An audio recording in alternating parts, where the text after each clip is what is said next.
First of all, I want to thank, if you're a first-time guest, thank you so much for being here, picking Driven Life to be the place of worship today. Our leaders are out this week. They took a trip. They're going to recuperate and come back, and they have some exciting things coming up for us in the next few weeks. So I hope you join us again. If you can, manage to make it through this today, me. This is what you're left with. When Todd leaves, you're left with me, okay? So, all right. Today I'm going to talk to you about distractions, and I'm going to jump right in. Let's see, yeah. How many of you know what this is here? Facebook, right? Facebook is a huge distraction for me personally. I mean, that's Facebook and Candy Crush. Anybody else? I mean, I'm waiting on them to create new levels, because I have I have nothing else to do besides sit and play Candy Crush. It's ridiculous, anyway. But I want to talk about distractions today. I want to talk about something that, when you read through the Gospels and they're talking about Jesus, something that I think that gets overlooked, a characteristic of Jesus, is his focus. Think back of all the time, Jesus constantly had distractions, but his focus, he was able to stay focused. I mean, his disciples were a huge distraction. I mean, look at Peter. I mean, Peter tried, when Jesus started talking about going to the cross, Peter was like, "No way, you can't. You're not going to die. You're a king." And Jesus called him Satan. He said, "Get behind me, Satan." I don't know if you've ever been called Satan, but I would imagine at that point in the conversation, if I were to be called Satan, I think I'd back off a little bit. If you want, you can go ahead and turn to Matthew chapter 13. That's where I'm going to be reading from. I'm going to be talking about the parable. Let's see. I'm not even on the right page myself. It's the story of the farmer scattering seed, and I'm going to read through this real quick. I'll give you some time to get there if you want, and they may have it on the screen. I don't know. It says, later that same day, Jesus left the house. Okay, for me, I'm already distracted because it says later that same day. So I don't know if anybody else have that issue, like when you're reading something, you're like, okay. So you go back. So I'm going to go back for just a second and talk about it. This is Jesus speaking to a crowd. This is actually back up in chapter 12, verse 46 for just a second. It says, Jesus was speaking to the crowd. His mother and brothers were outside wanting to talk to him. Someone told Jesus, "Your mother and brother is outside and they want to speak to you." And Jesus asked, "Who is my mother? Who is my brother?" And he pointed to his disciples and he said, "These are my mother and brothers. Anyone who does the will of my Father in heaven is my brother and my sister and my mother." Even Jesus' family couldn't throw him off course. He stayed focused. I don't know how to make that bigger or more pronounced. Even his family. How many of you have kids? Do your kids ever distract you at all? Throw you off at all? Mine never do. I'm constantly distracted by my kids. That's a good distraction. It's great. But there's sometimes you have to set priorities in order to stay focused. You want to spend time with your kids, but you gotta maintain your focus sometimes also. All right, we'll pick back up. Chapter 13. Later that same day, Jesus left the house and went down to the shore.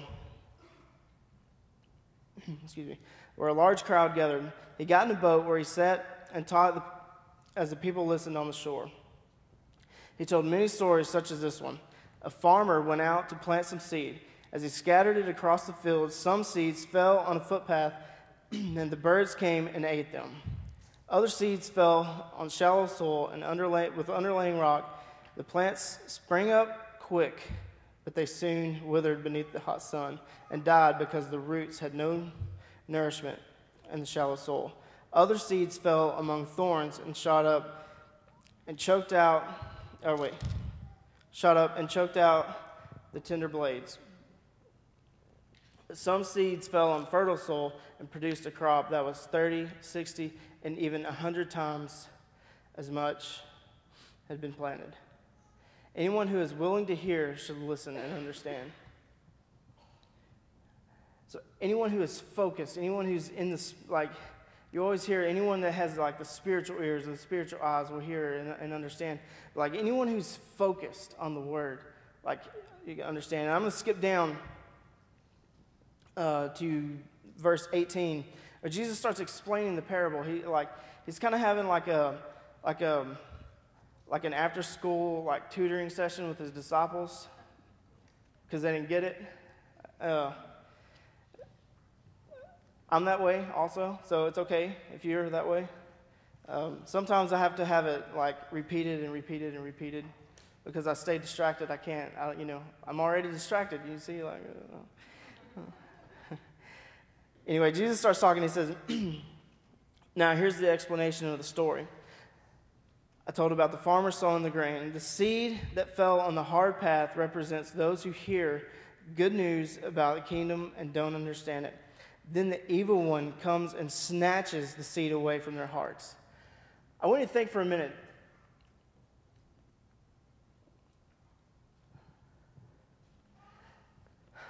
Snatches. How many opportunities has been snatched out of your life? How many times during the day do you get like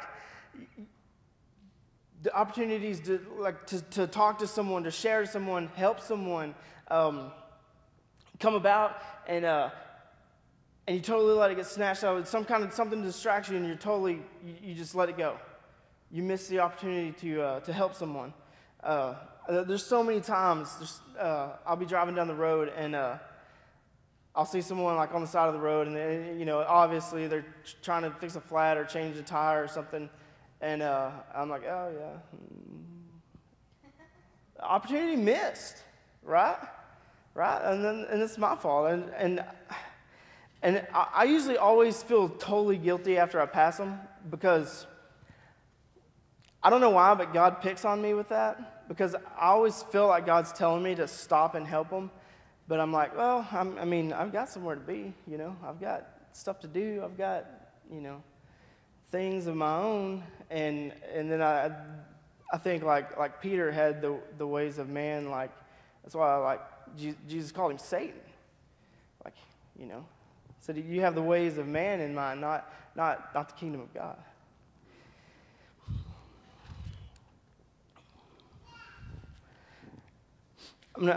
I've got a note here. Destruction starts with distraction. Write that down if you got it, if you want. Your destruction starts with distraction. How many times do you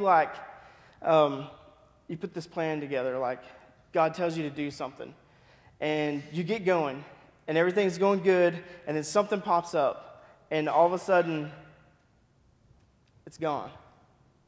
Like you completely just like, oh well, it's over. You just lose your train of thought, and it's over. It's gone. Destruction starts with distraction, and then it's like a snowball effect. Like you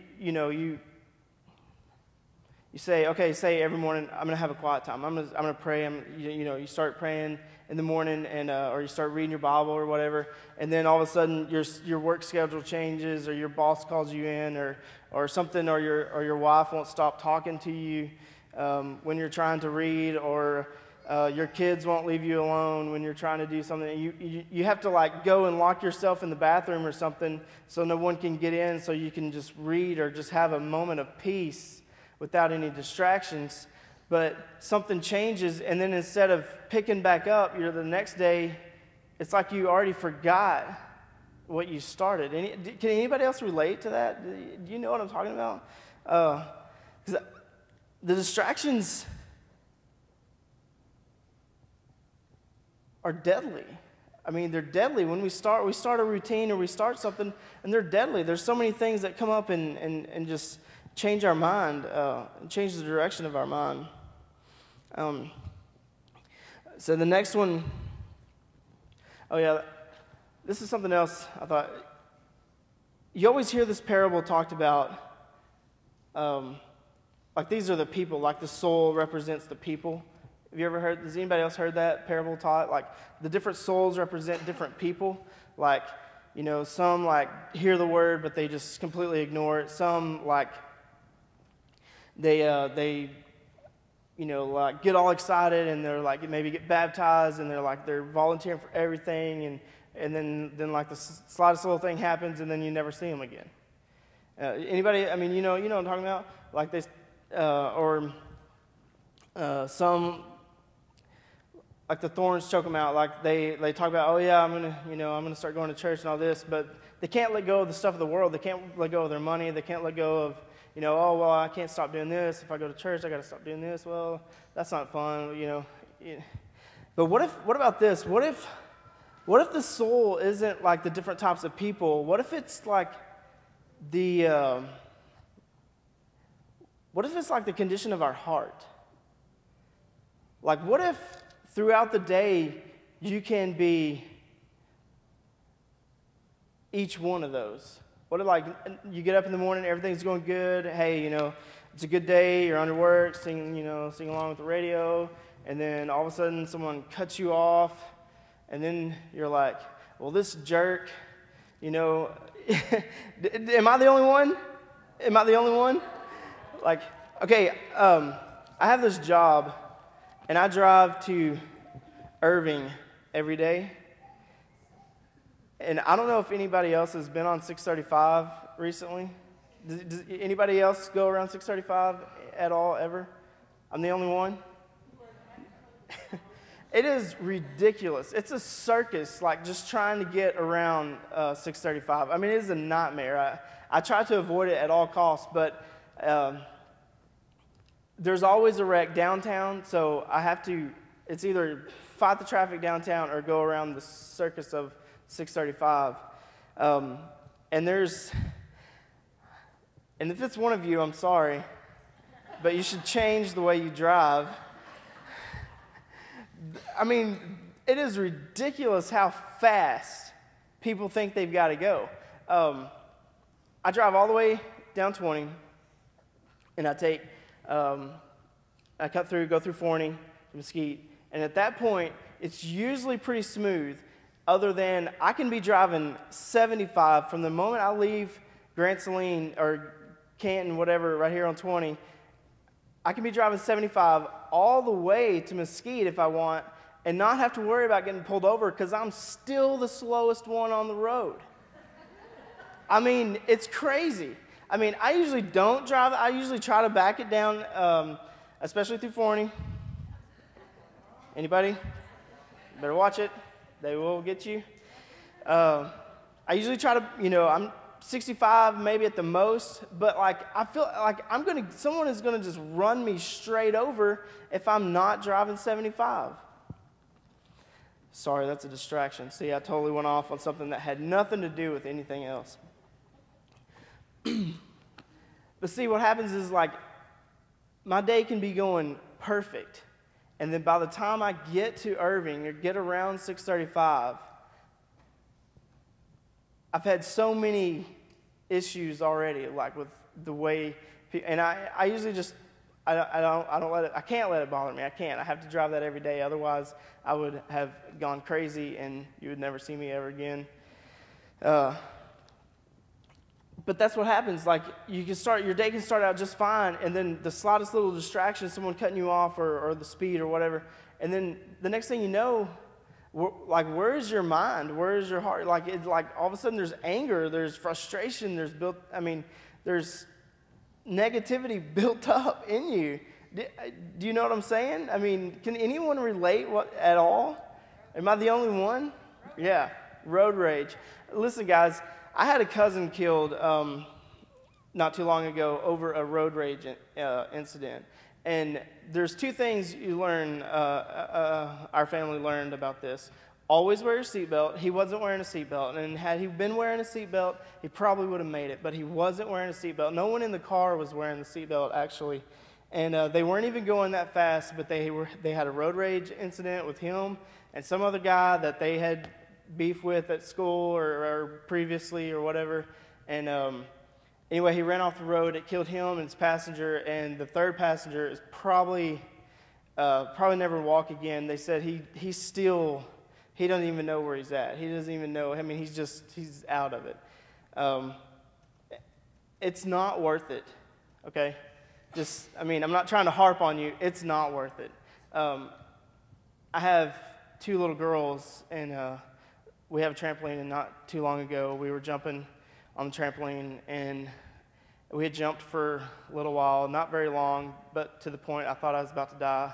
So I had to lay down on the trampoline, and they laid down with me, and they scooched into the side, and we were just sitting there watching the clouds, and I thought, there's nothing better than this moment right here. There's nothing that could replace this, and there's nothing worth risking driving a little bit too fast or getting mad at someone that cuts me off and trying to, prove my point by riding their tail or like swerving in front of them. I mean, it's not worth it. It's just not worth it at all. I mean, that's someone's kid, that's someone's child that's in that car. It doesn't matter how young or how old they are. That's someone's child. Anyway, I'll get off of that.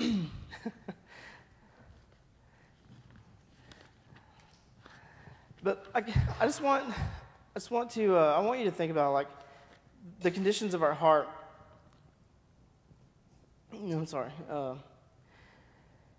Just think about like what else has been snatched out of your life. We had Chris kind of snatched out of our life, and it's a little bit different situation. Anybody know where I'm talking about? Where I'm going? A couple years ago, everything was going really good. Like things were like perfect. It seemed like everything was booming. Everything was going really good, and all of a sudden, Chris is gone. And to me, it's more than a distraction. It's something. I mean, that's heartbreak. That's But we're 2 years beyond that now, and I think sometimes, and I'm extremely guilty. I still hang on to that, and God showed me something the other day that changed my perspective, and that's what I'm hoping to do with you guys today. Like your distractions can't hold you down. They can't hold you down. They can't hold you back, and they can't hold you down. It's a distraction. We've got to move on. It's time to pick up our feet, pick ourselves up off the floor, and start moving forward. And does anybody else feel that way? Is anybody else ready to move? Is anybody else ready to see God do things here that He was doing like 2 years ago? I'm ready, and it's coming. I guarantee you, it's coming. Like I said, our leaders are out today, and they're recuperating, or not recuperating. They're getting refreshed, I guess you could say.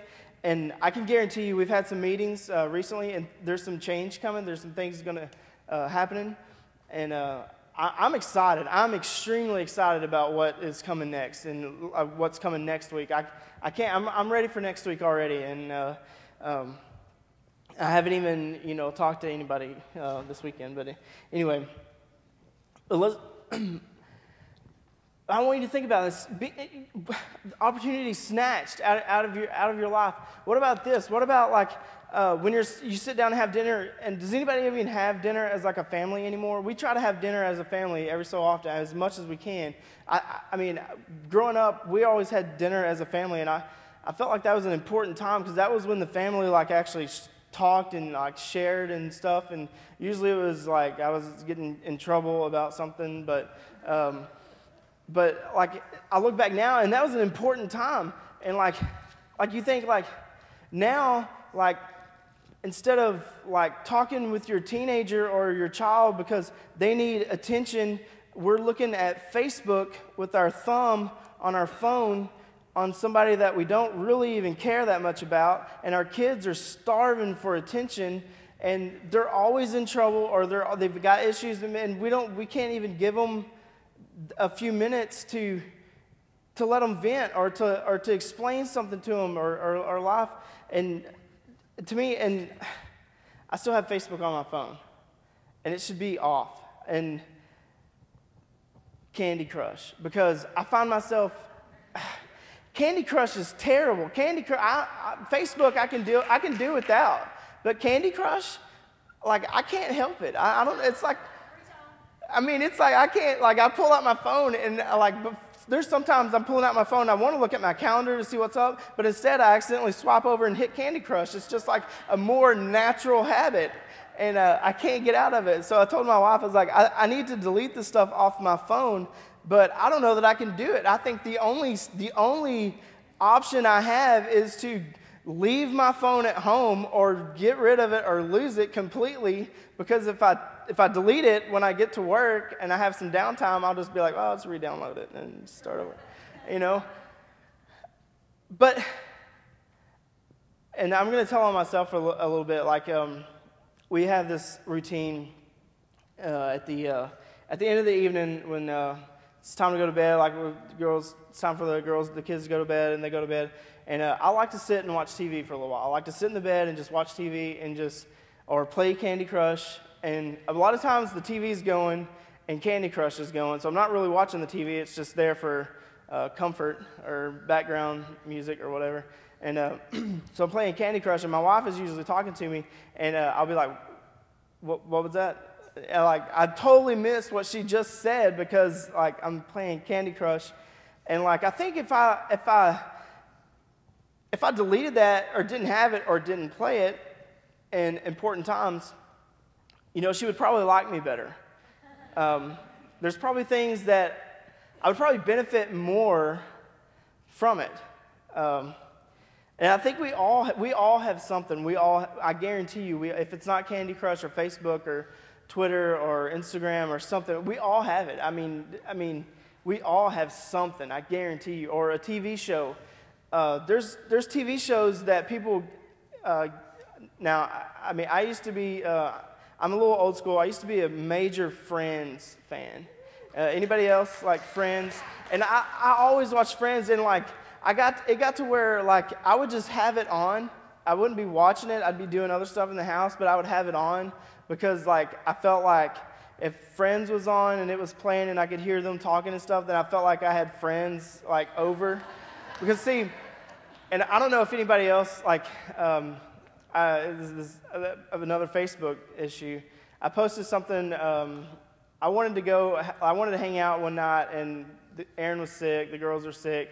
And so I went out in the backyard and I built me a little fire, and I just sat out by myself. And I think it was Sam who said, "Yeah, because you have no friends." And I don't have a whole lot of friends. All of my friends either live way somewhere else or you people just don't really care about me that much. And no, that's cool. It's no big deal. I'm just joking. Don't get offended. No, but I just don't have a whole lot of friends. I like to hang out. I love having friends around me. I come from a background where I always had friends around me. So, like the TV show, if I have the TV on, most of the time I'm not even watching it. I just like it because it makes it feel like I'm not home by myself. But anyway, you think of opportunities like that. Instead of the TV show, what if you actually spent some quality time with your spouse or your kids? What if you spent some quality time with God? What if you actually read through something and started listening, and maybe just take a moment of silence and just listen to what God has to say? I've got to move on. I'm going to run out of time, and I don't want you to be distracted by your starving stomach. When Jesus is explaining, he explains. He says, the rocky soul represents those who hear the message and receive it with joy. But like young plants in such soil, the roots don't go very deep at first, and they get along fine, but they wilt as soon as they have problems or are persecuted. Now, I'm going to go health on you. I've been saying for I don't know, how long have we lived here? For about 5 years. I've been saying for about 5 years now that I want to lose some weight. I want to go on a diet, or I'm going to start working out, and everything will go really good. I'll get in the gym and start working out, and I'll start dropping pounds, and or I'll get on some kind of plan, something, and everything's going good for about a week, or maybe 2 weeks, sometimes 2 weeks. I think last year I did 2 months.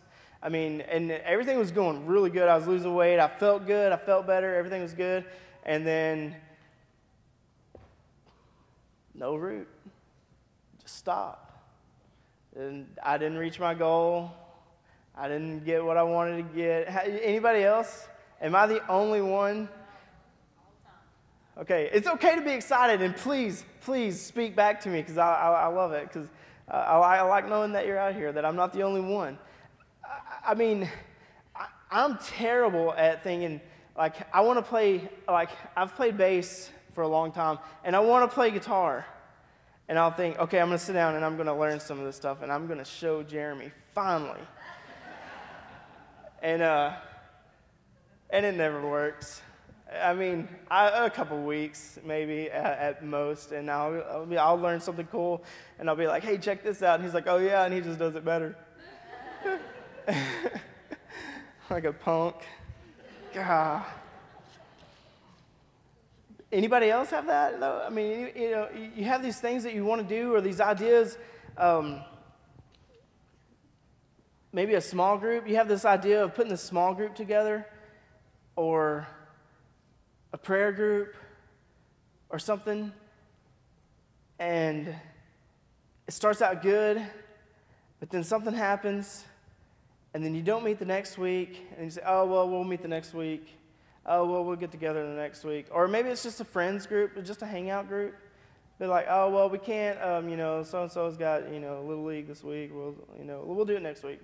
And then next week comes, and like, oh, I don't, whatever, You know what I'm talking about? Do you ever have this? To me, this is exciting. It stinks pointing out or having stuff like this pointed out in my life, because I'm like, man, this is so me, and I'm terrible at being a good friend. I'm terrible at being committed to something. I'm terrible at supporting someone. But at the same time, that's God showing me where there's potential. Listen, you have purpose, and God has purpose in you, okay? God has so much for you, and that's all. I can't think of it. I can't help but think how much more there is that I'm missing. And it's totally my fault, because I'm too distracted by my Candy Crush or whatever that I'm not seeing it. I'm going to move on. The last one, and this is important to me. This is big. This is the last one. It says, the thorny ground represents those who hear and accept the good news, but all too quickly the message is crowded out by the cares of this life and the lure of wealth, so no crop is produced. And I'm terrible. I had this idea. I had this great job before we had kids. I had a great job, and but I found out there was this other job that I could make more money at. And we had our first child, and I took this job right after that, or right before that. I took this job, and then we had our first child, and this job, it was so much more money, but I was gone all the time. I traveled all over the United States, and I love to travel. I love to go places. I love to meet people and see things and everything. And but my wife and my kid was at home all the time by themselves. And it took a phone call and Kinsley, I don't even remember. Kinsley was still little, and hearing that voice over the phone, and I realized, and I remember the first time I realized her voice was changing a little bit, like her words were a lot, I could understand what she was saying, and hearing her say, "Bye, Daddy," like it hit me hard, and I realized, the money isn't worth missing that little girl grow up. your kids need you. I was blessed. I had parents. Both my parents were always there. And I'm extremely thankful for that. Sometimes I felt like my dad was just a little too hard, but that's beside the point. Maybe that was a good thing because I stayed in predicaments. Anyway, but your kids need you. If you don't get anything else, stop letting Facebook or Candy Crush or even your friends take time away from you spending time with your kids. Because that's something, and if you don't have kids, and when you won't understand until you do have kids. But if you don't have kids, don't let little things distract you and take time away from the people who you care about the most. Maybe it's your parents. Maybe you know who I'm talking about. You've got someone that your heart just aches for. And when I see those two little girls, like when I come home every day from work, that is the best thing in the world. And I can't imagine. And the thing is here, God loves us even more than we love our kids, even more than we love our parents, even more than we love anyone else. You have kids. If you have kids, they can't do enough wrong. They can tick you off. And they can make you want to hurt something or hurt somebody or do something, but you don't because you love them so much and you think, even if you do get mad, it doesn't take very long and you're sorry. And we'll learn from this. We'll move on from it. We'll grow from it. And God loves us even more. We are all God's children. We're all His kids. And you can't do enough to mess that up. You're not a failure.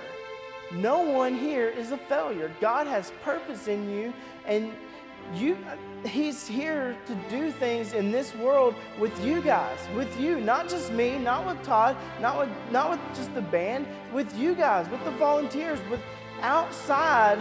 We make a such bigger difference than we'll ever make in here. What we do in here is we come in here, we get filled up, we get focused, and then we take it outside. And when we leave here, don't let lunch distract you from what God's telling you. Instead of talking about lunch or what's going to happen tomorrow, or we're worried about, man, we got to do this week, we got to do this. Maybe start talking about what's God showing you. What's God showing me? Maybe talk with your spouse. Maybe your kids, if your kids are old enough to understand. Maybe a good conversation to have would be, what's God showing you this week? Or what's God speaking to you? Or is He? And it's okay if you feel like, man, I don't know if God's speaking to me right now. It's okay to admit that. It's okay to say that. I went a long time when I felt like God just was silent. After Chris died, I felt like God just took vacation for 2 years. And I would get little spurts, little bits, a little bit here, a little bit there. And I would get all excited, and it didn't take very long, and something would come and snatch it away. That energy would be snatched away. It wouldn't take much, but it's gotten stronger and stronger and stronger and stronger. And I feel like God's starting to move. I feel like God's starting to speak to people. You know when God's telling you something. You know, and there's people, I guarantee you God's telling you something. Don't ignore it.